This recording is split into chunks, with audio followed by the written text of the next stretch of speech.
Hello, हाय, नमस्कार, सत श्री अकाल। मैं हूं निकिता रावल और आप मुझे देख रहे हैं बॉलीवुड क्रोनिकल्स पर। मैं एक संस्था चला रही हूं जिसका नाम है आस्था फाउंडेशन, जहां मैंने 60 HIV पॉजिटिव किड्स को गोद लिया हुआ है।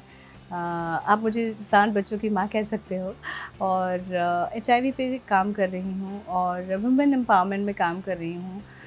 बहुत सारे इश्यूज़ हैं हमारे यहाँ पर। गोरेगांव में स्लम एरियाज़ हैं, तो वहाँ पर कुछ 200-300 फैमिली का ख्याल रख रही हूँ। कोशिश करती हूँ कि मैं ये सब कर पाऊँ। ये आस्था फाउंडेशन है, उसके निर्देशक में कर रही हूँ मैं।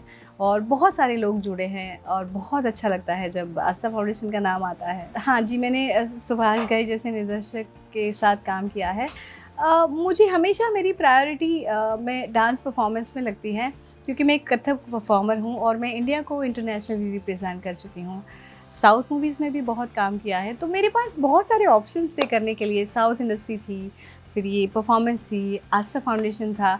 तो मैं बहुत ज़्यादा फोर्स ना देते हुए धीरे धीरे इस फिल्म इंडस्ट्री में आगे बढ़ती गई और अभी स्लो एंड स्टडी अच्छे से जा रही है। इन सब चीज़ों को देख के सच कहूँ तो बहुत दिल दुखता है, क्योंकि इससे पहले ऐसा बहुत कम हुआ करता था। अगर कभी राइट्स हुए तो कुछ एक 50 साल में राइट्स होते थे, बट अभी तो मुझे ऐसा लगता है कि मेंटल राइट्स जो चलते होते हैं, हमारे शब्दों वाले जो राइट्स चलते होते हैं, डिजिटल राइट्स जो चलते हैं हिंदू मुसलमान के ट्विटर पे और बाकी सारी इंटरनेट पे साइट पे, देखकर बहुत बुरा लगता है।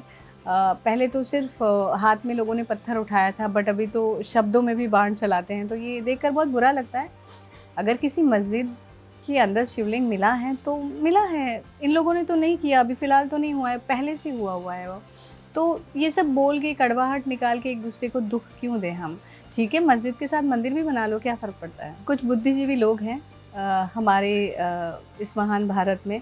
वो लोग हैं उनके ज़िम्मेदार। पता नहीं किस बात से वो नहीं चाहते कि सब ठीक से रहें, सब साथ रहें। पता नहीं किस बात से उन्हें कुछ प्रॉब्लम है। शायद उनके कुछ काम रुक जा रहे होंगे, इसलिए शायद ये लोग ये करते होंगे। देखिए,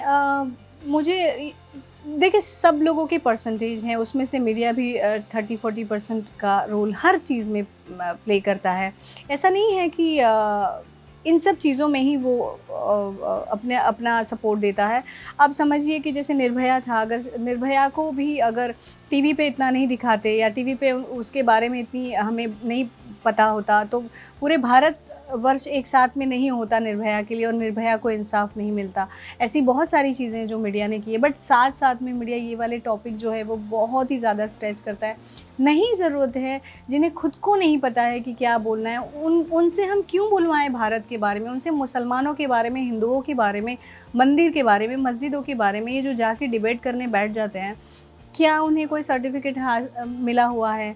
क्या उन्होंने कोई PhD की हुई है इस बारे में?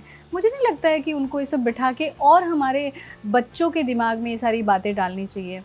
मुझे ये नहीं लगता है। ऑब्वियसली मीडिया भी ज़िम्मेदार है इस चीज़ के लिए। बिल्कुल यार, अभी इंडस्ट्री के बारे में सुनकर मुझे बहुत ही दुख होता है। कभी कोई हमला कर देता है ड्रग्स के लिए, कभी कोई मैडम आके हमला कर देती है, नेपोटिज़्म हो रहा है, कभी कुछ हो रहा है, कभी कुछ हो रहा है।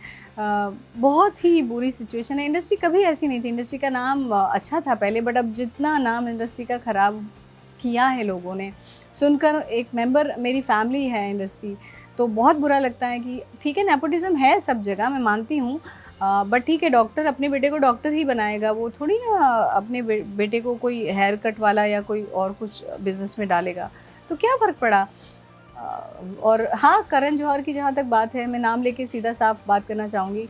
ठीक है, अगर आप 7 लोगों को, अपने दोस्त के बच्चों को या अपने आसपास वालों को अगर आप चांस दे रहे हो, तो 3 लोगों को बाहर से भी दो। इनकी भी गलती है, 3 लोगों को बाहर से भी चांस दो, टैलेंट भी देखो। बट ऐसा होता नहीं, इसलिए फिर बाहर के लोग आके फ्रस्ट्रेट होकर ये सारे इश्यूज क्रिएट हो जाते हैं। हाँ, कंगना की मैनेजर उनकी बहन है और उनकी प्रोडक्शन पूरा संभालता उनका भाई है। और मैंने तो ये सुना है कि उनके कास्टिंग वाले भी जो है वो भी उनके रिलेटिव्स है। ठीक है, अगर तुमने अपने रिलेटिव्स रखे, शायद उन्होंने गुस्से में आके रखे हैं, क्योंकि करण जौहर रख रहे हैं सब अपने लोगों को, तो मैं भी नेपोटिज्म करूँगी, शायद ऐसा होगा। तो ठीक है, आपने अपने लोगों को रखा, वो अपने लोगों को काम दे रहे, बाकी सारे कहाँ जाएंगे ये तो सोचो। कोई नहीं सोचता। Thank you so much, thank you.